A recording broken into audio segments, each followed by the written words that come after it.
Hearing began, Judge Perry Langford had decided the mayor's schedule is a public document and that San Diego Newsline publisher Larry Reamer is entitled to see it. That if we remember back to the days of Watergate, that the president's appointment book assumed large public significance. Those records are kept in the course of the public's business. But the issue of what should be made public and how it should be disclosed was raised by Deputy City Attorney Ron Johnson, representing Mayor Wilson. There is no need to invade his privacy or the privacies of those individuals with whom he meets, which is the most important part we want to stress here, by making the document itself a public record. So Langford said he would let the mayor delete entries regarding personal business and private meetings involving city business from the calendars, which Newsline wants as far back as 1979. If Reamer has any questions or objections to certain deletions, the judge indicated he might have to review the disputed material in chambers to see whether it should be kept private. We have more than we had when we walked in here, and I think that's good, but we don't have all that we want. As expected, Mayor Wilson is declining comment on the ruling, but the city attorney's office says it's thinking about appealing. Nonetheless, even if it's reversed, Newsline has succeeded in making the mayor's schedule a legal as well as political issue. Gene Cubison, News 8, City Hall. Well, after years of haggling, the San Diego City Council finally approved the $170 million downtown Horton Plaza Center today. Developer Ernest Hahn appeared before the council to outline the numerous design changes. The mall roof was removed to allow sunlight in, and the covered hallways were given more open space. All in all, the project was revised to blend in with the Victorian-style buildings in the gas lamp quarter. You've embodied many of the planning principles that I have tried to push for the past 3 years.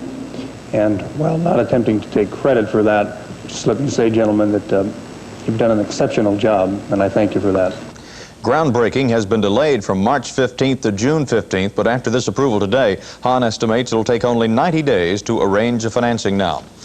Still ahead tonight, schools that are racially biased may lose their tax exemption after all, and we'll have a review of the new Burt Reynolds film as News 8 continues.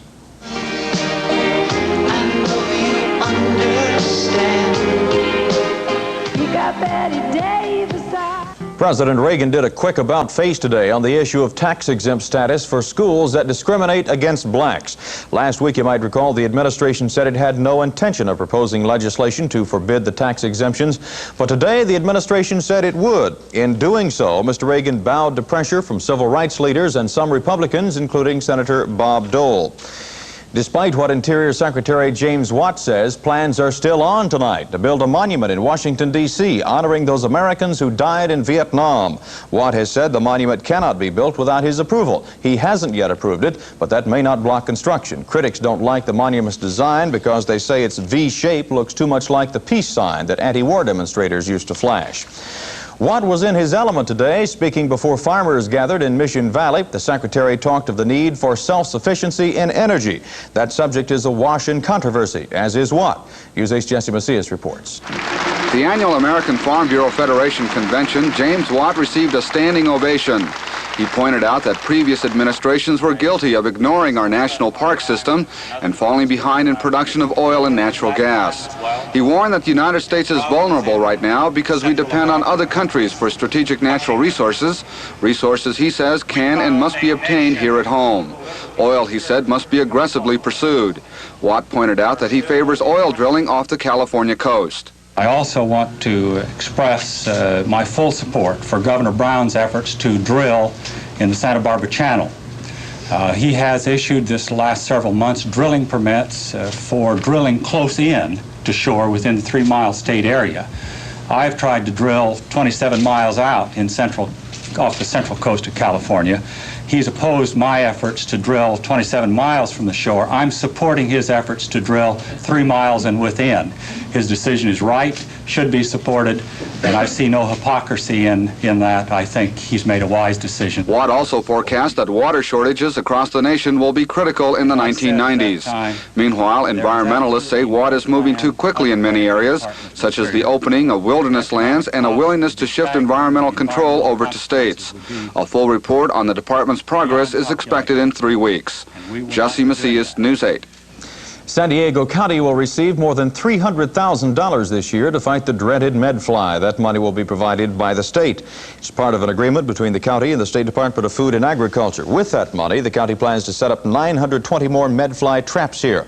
And some new employees will join the fight, too. 4 more trappers and a secretary will be hired. The nominations are out tonight for the 24th Annual Grammy Awards.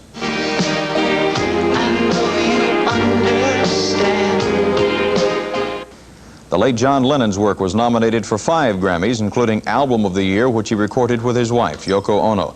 Kim Carnes was nominated for an award for her hit single, Betty Davis Eyes. Christopher Cross, the big winner at last year's awards, received a nomination for his song, Arthur's Theme.